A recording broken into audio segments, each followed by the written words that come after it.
Evangelho de Mateus, capítulo de número 2, a partir do primeiro versículo. Nós vamos refletir hoje sobre essa visita dos magos ao menino Jesus.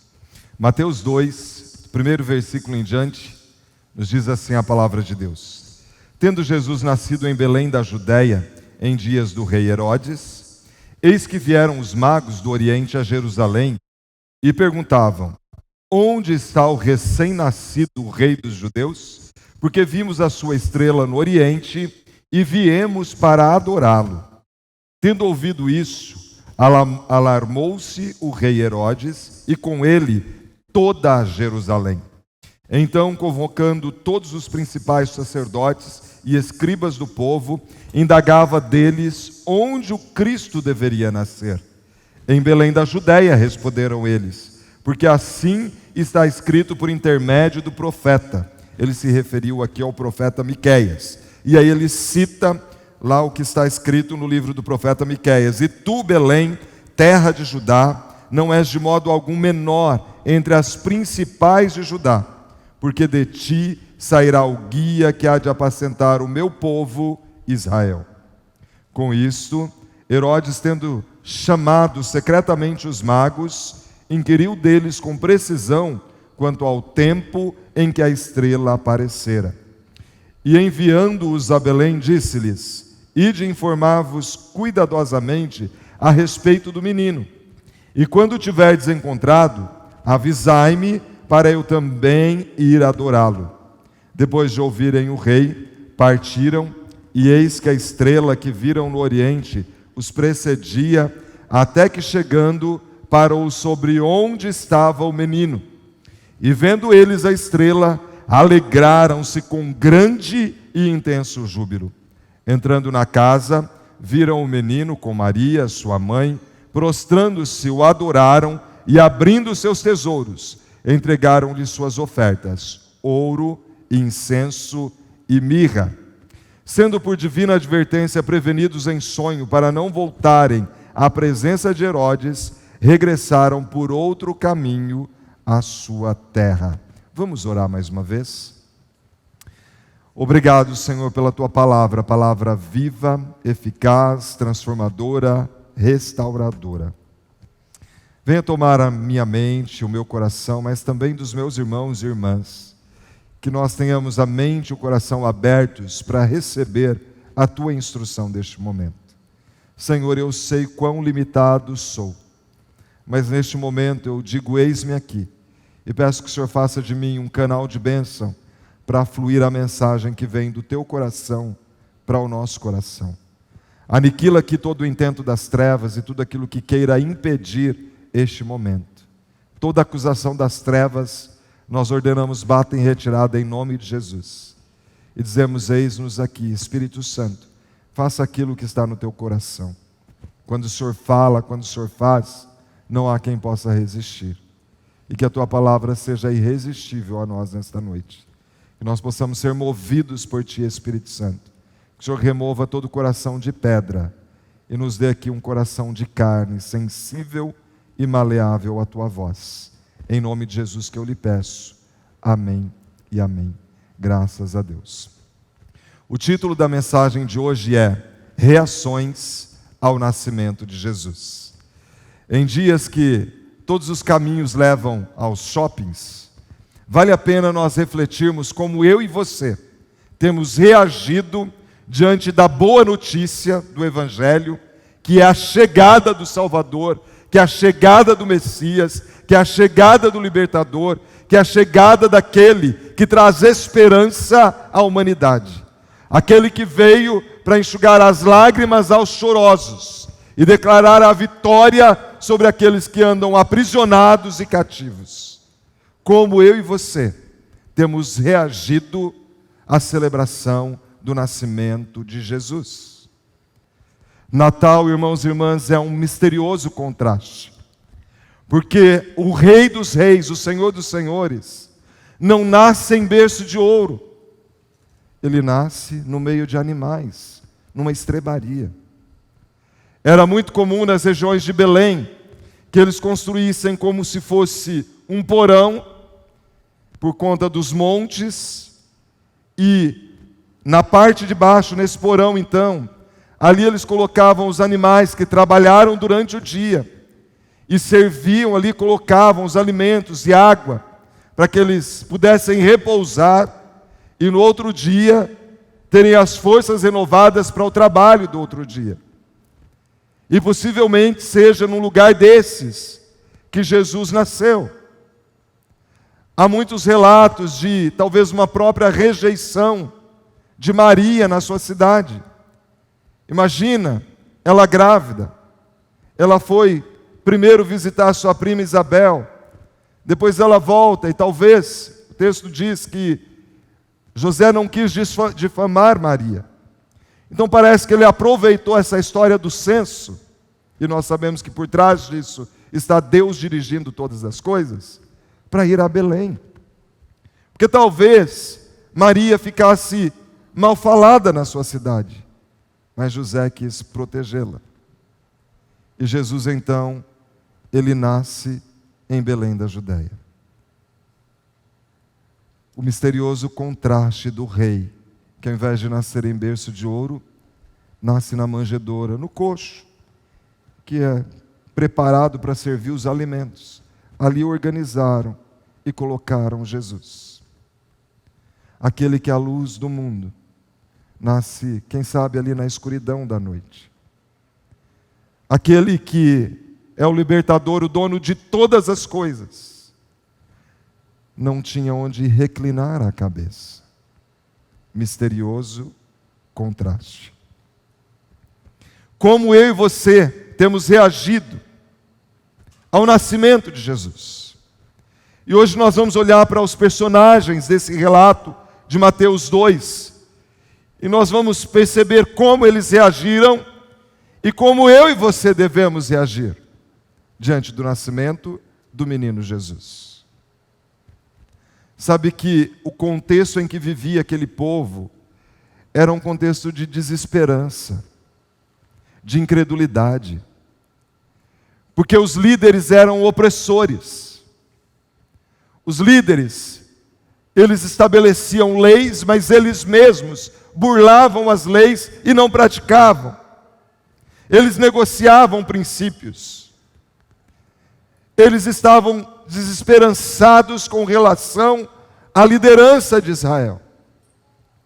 E o povo judeu, eles viviam na esperança da chegada desse Messias, trazendo esperança, trazendo uma nova história, trazendo um novo tempo, com um governo não opressor, como que eles viviam do rei Herodes. É sabido que comentavam de outras fontes que falavam da vinda de um Messias. Sabe que alguns historiadores, entre eles Tácito, Suedônio, que não eram judeus, mas também Flávio Joséfo, que era judeu, escritor do primeiro século, eles falam de um livro do destino do mundo que ninguém sabe que livro é esse. Eles citam em suas obras que esse livro, ele diz que o nascimento de um Messias, de uma criança, traria solução para aquele mundo. O nascimento daquele Messias aconteceria na Judéia, e dali sairiam então os conquistadores de todo o mundo.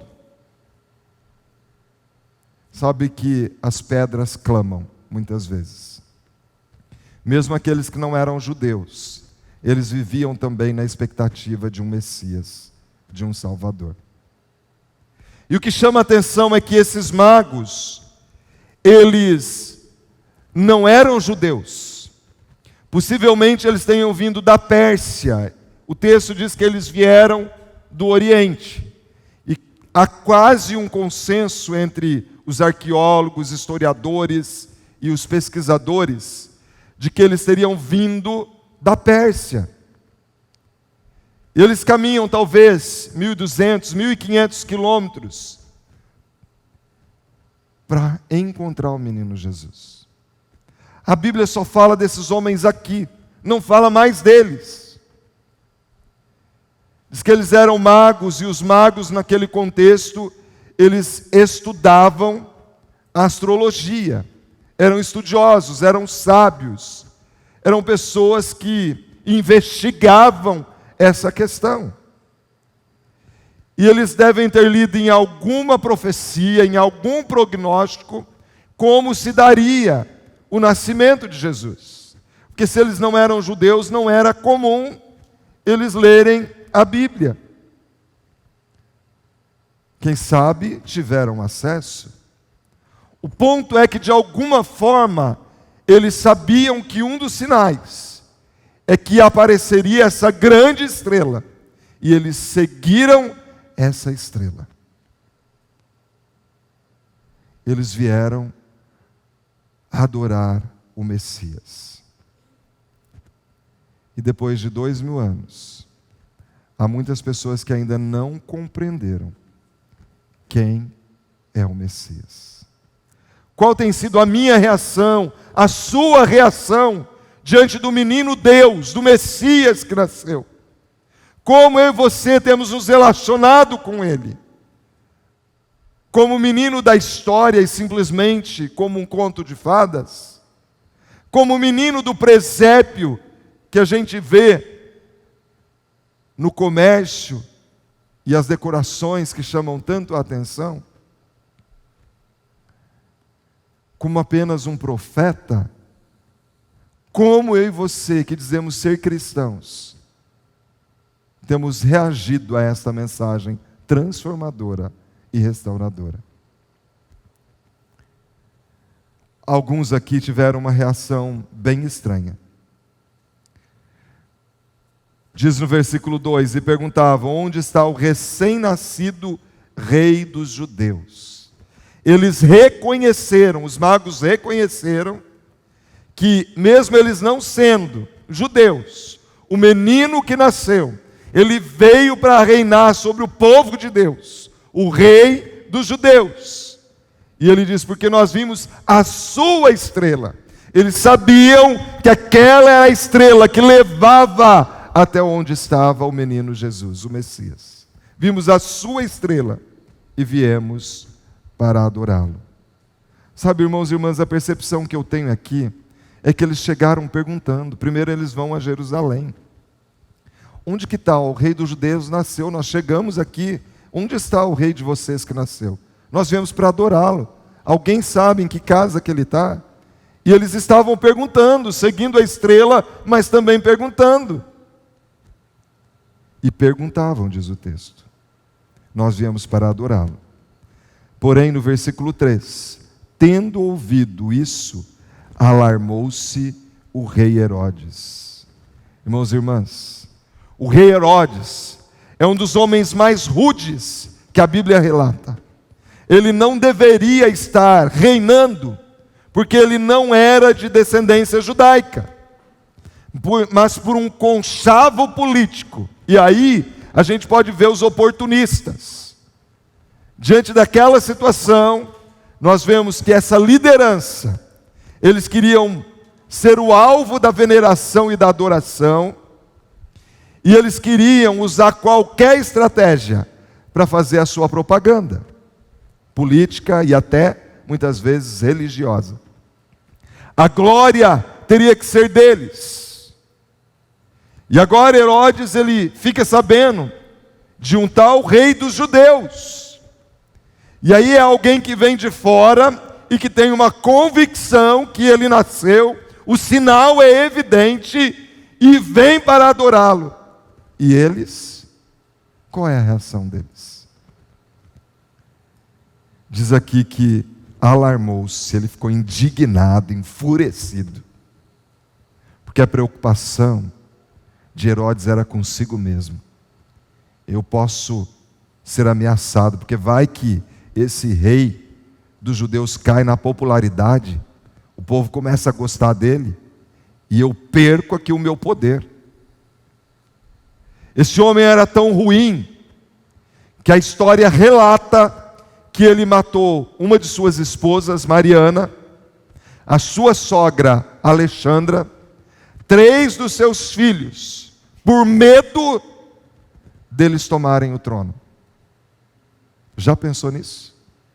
Alguém que tem coragem de matar a própria esposa, filhos, sogra. Alguns aí, talvez a sogra, né? Mas brincadeira, viu? Sogra tem que ser cuidada, porque quem trata mal a sogra está desprezando o ventre que gerou a pessoa amada, ou cuidou da pessoa amada. Então, sogra, sogro, precisa ser tratado como se fossem os próprios pais. Mas pensa que coisa terrível. Um rei opressor, que só vivia de suborno, até a sua própria posição, fruto de conchavo.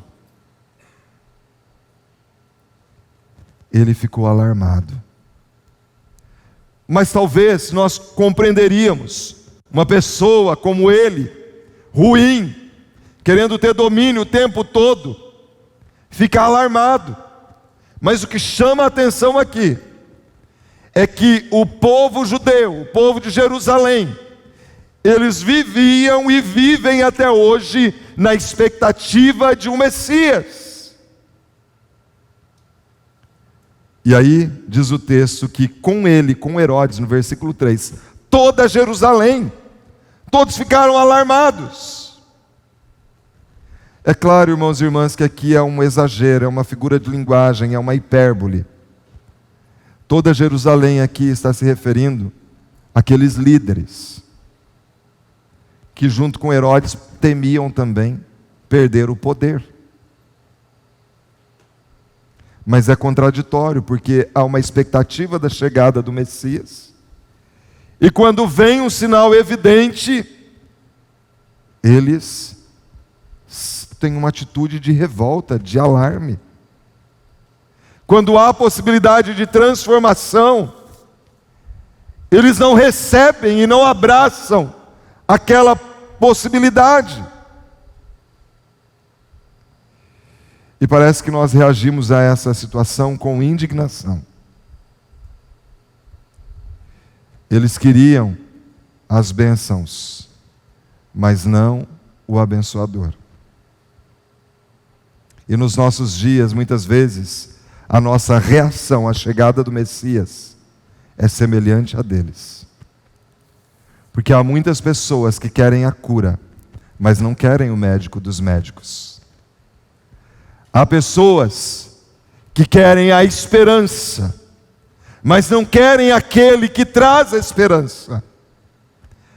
Há pessoas que querem a salvação, não querem ir para a perdição, mas não querem o Salvador.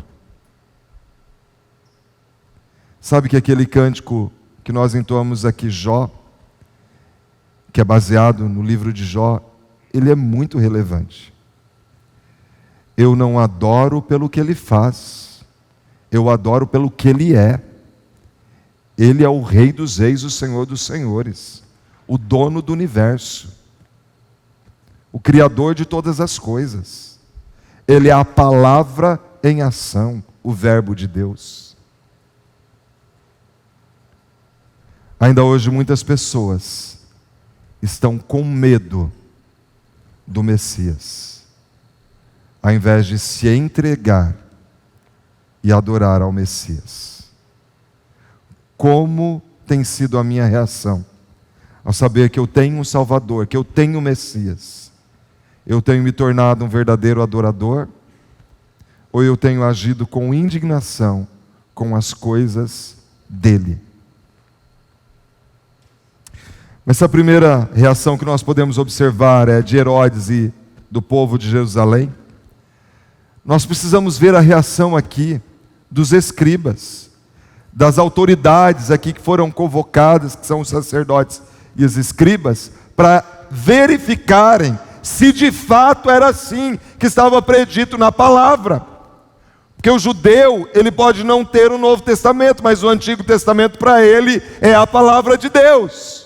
Quais são as profecias que nós temos? Vamos verificar se é assim. Herodes, diante da indignação, ele convoca os sacerdotes, os escribas. Venham vocês que são especialistas, venham vocês que são acadêmicos no assunto, venham vocês que sabem interpretar a lei de forma detalhada, nos mínimos detalhes. Vocês sabem e entendem, venham vocês. E então, no versículo 4 diz que convocando todos os principais sacerdotes, era a cúpula, a nata, vem aqui porque eu quero saber se é assim mesmo. E os escribas do povo indagava deles onde o Cristo deveria nascer. E aí eles responderam: em Belém da Judéia. Belém é uma cidadezinha que fica a 12 quilômetros de Jerusalém. Os magos haviam chegado em Jerusalém, possivelmente porque era a capital no momento. Então chegam ali, pensa uma estrela numa distância de 12 quilômetros, não é tão fácil você perceber essa distância. Mas eles chegam ali. E agora vem a resposta em Belém da Judéia. Responderam eles: porque assim está escrito por intermédio do profeta. Assim está escrito. E aí eles citam aqui a profecia de Miqueias, capítulo 2. Ele está com o rolo, porque a Bíblia não era em livros assim, em rolo na mão. Ele fala: está aqui, ó. É assim que a Bíblia diz. E ele lê.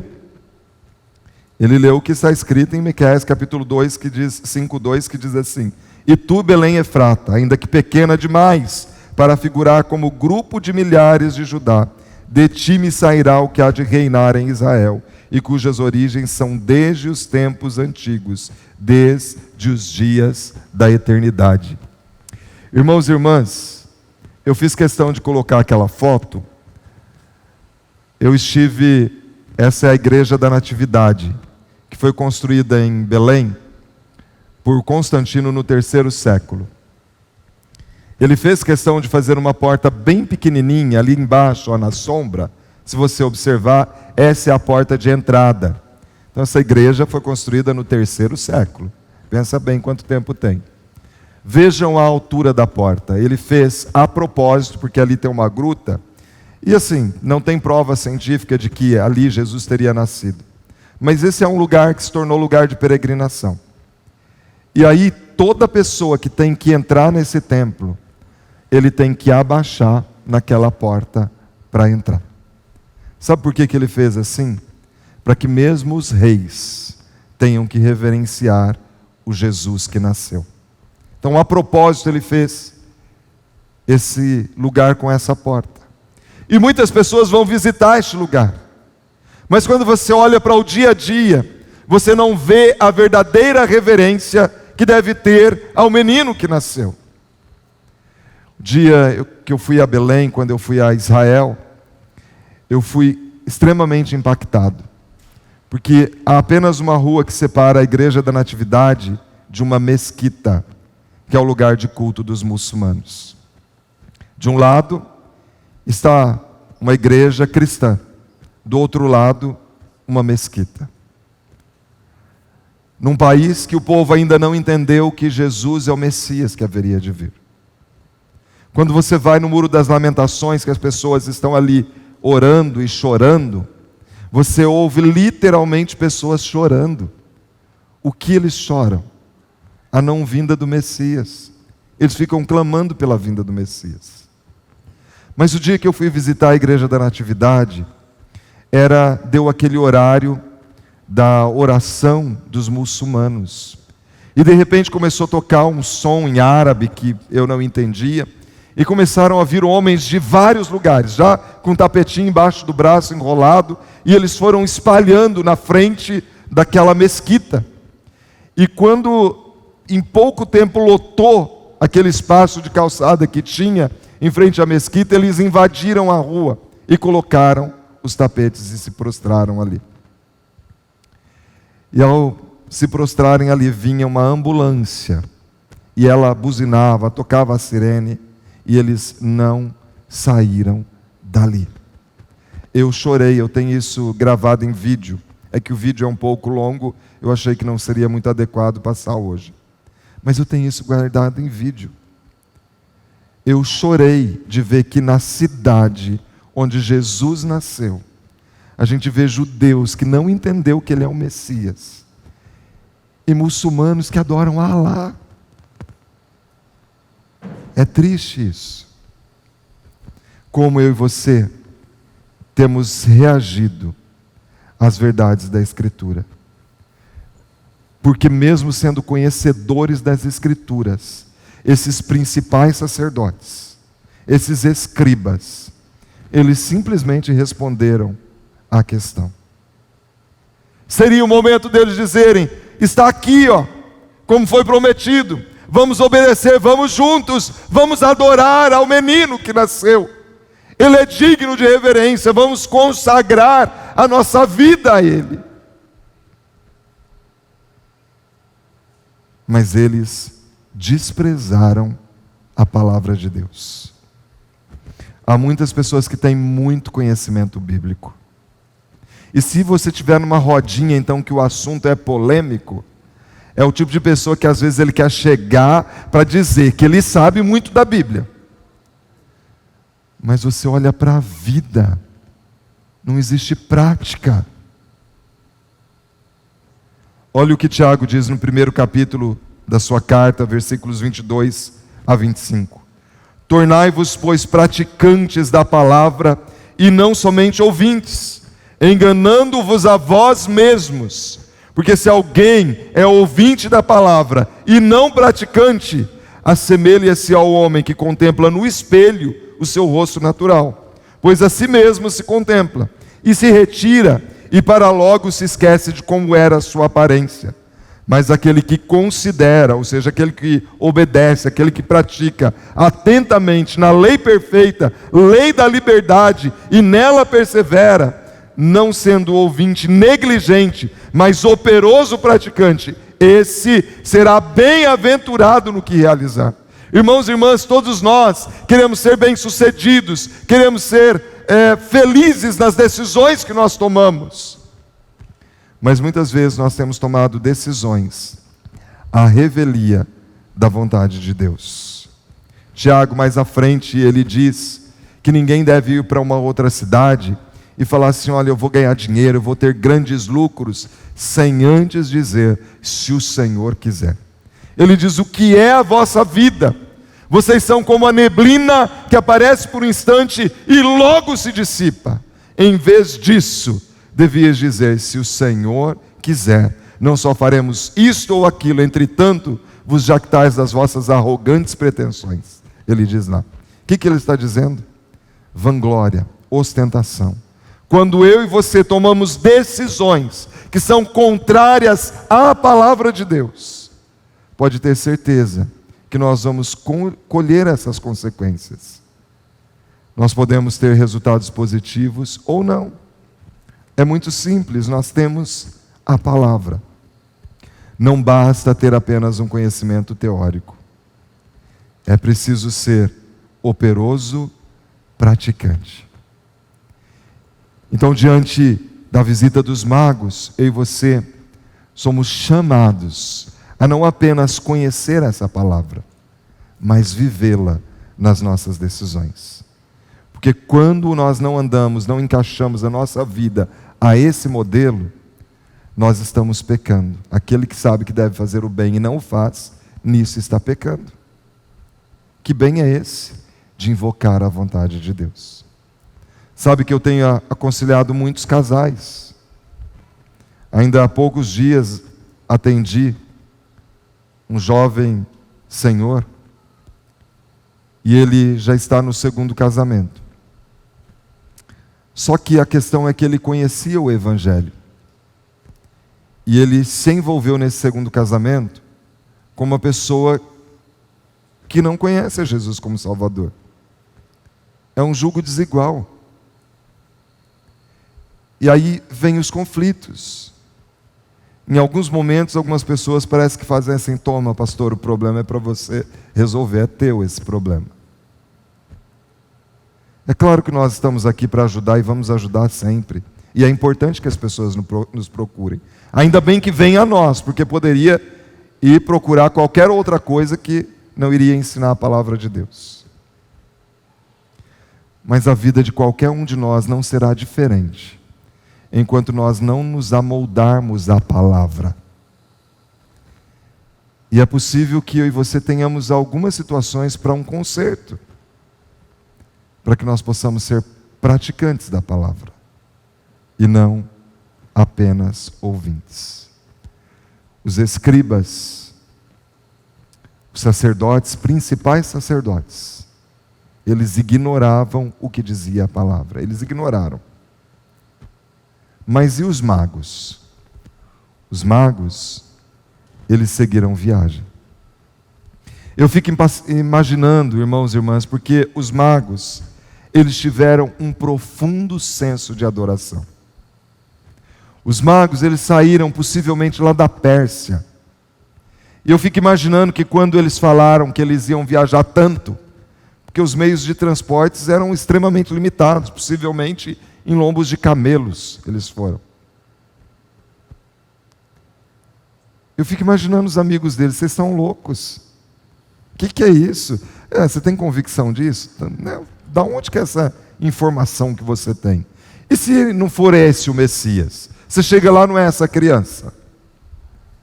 Eu imagino que eles devem ter enfrentado vários obstáculos. Como todos nós, quando tomamos uma posição de entregar a nossa vida para Jesus. Sempre tem alguém que vem destruir esse sonho, essa experiência. É aquele que fala, agora virou beato, tudo é coisa de igreja. Tudo você cita a Bíblia. Meus irmãos, nós vivemos por fé, porque sem fé é impossível adorar a Deus. Sem fé é impossível. A Bíblia diz que aqueles que se aproximam de Deus, é preciso que creiam que Ele existe e que Ele é o galardoador daqueles que o buscam. Esses homens, eles viram um sinal e eles tomaram uma decisão. Eu imagino que eles ajuntaram o seu dinheiro, eles compraram o melhor que eles podiam, eles pegaram ouro, incenso e mirra, e falaram, é um rei que nasceu, e nós vamos nessa comitiva, presentear o rei que nasceu, nós vamos adorá-lo, nós não vamos chegar de mãos vazias, nós vamos entregar o nosso melhor. E eles romperam a distância, as dificuldades do deserto, as ameaças, os amigos que possivelmente, e até familiares, se levantaram contra eles. Que isso, vocês vão atrás desse Jesus? Eles não se entregaram às dificuldades. Eles viram um sinal. E eles obedeceram esse sinal. Quantas vezes nós dizemos que os sinais da vinda de Jesus estão próximos? E algumas pessoas, ao invés de tomarem uma posição diante de Deus, o que fazem? Reagem como Herodes, se distanciam. O autor de Hebreus diz que nós não devemos deixar de congregar, como é costume de alguns. E ele diz, quanto mais vedes que o dia se aproxima. Os sinais são evidentes, irmãos e irmãs. Cada vez mais nós nos aproximamos do retorno do Rei dos Reis, do Senhor dos Senhores. Ele vem para buscar a sua igreja. Mas ele vem para buscar uma igreja sem ruga e sem mácula, qual noiva preparada para encontrar com o seu esposo. Os magos, eles levaram ouro porque mostra a submissão a um rei. Aqui estão presentes que eram dados para reis. Eles levam o incenso porque eles reconheciam a divindade do menino que nasceu. Ele não era apenas um menino, ele era o filho do próprio Deus. Eles levaram mirra, porque era costume usar a mirra para os sepultamentos, já apontando para o Cristo que haveria de morrer no nosso lugar como profeta. Aqui estão os ofícios de Cristo: profeta, sacerdote e rei. O perfeito sumo sacerdote que adentrou ao céu, abrindo um novo e vivo caminho. Ele é o caminho e a verdade e a vida, e ninguém vai ao Pai senão por Ele. Sabe que eu e você precisamos também entregar presentes ao menino que nasceu. Como eu e você temos reagido? Qual é o melhor presente que você pode entregar a Ele? O melhor presente que eu e você podemos entregar ao menino que nasceu é o nosso coração, a nossa própria vida, como oferta no altar do Senhor.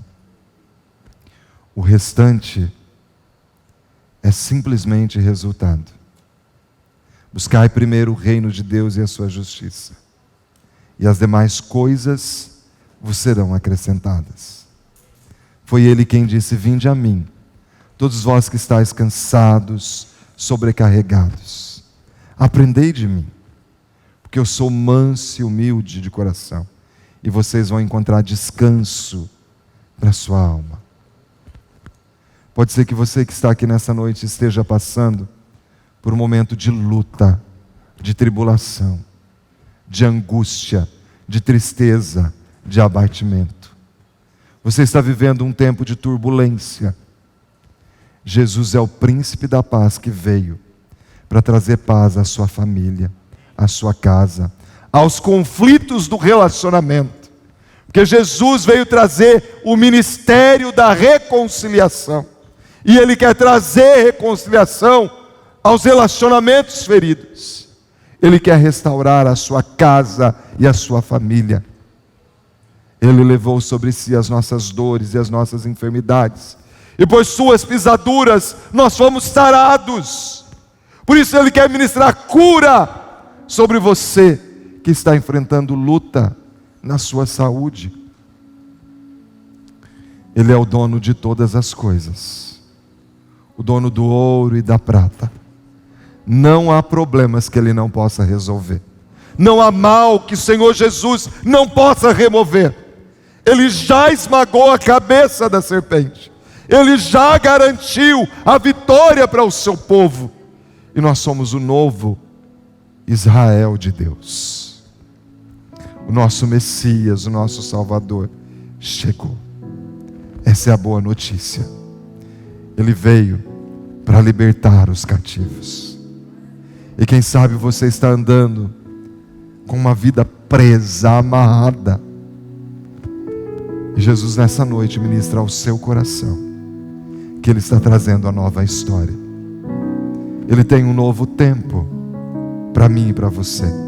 Foi Ele quem dividiu a história em antes dele e depois dele. Aquele que tem uma genuína experiência com Jesus, ele rompe com os desertos da vida, ele rompe com os obstáculos, mas se entrega totalmente ao senhorio e à majestade do Rei dos Reis e do Senhor dos Senhores, para um dia ouvir lá nas regiões celestiais, na Nova Jerusalém: entrem benditos de meu Pai. Vocês têm uma herança aqui. Vocês são herdeiros do trono. Vocês vão reinar juntamente comigo. Há um trono para você aqui.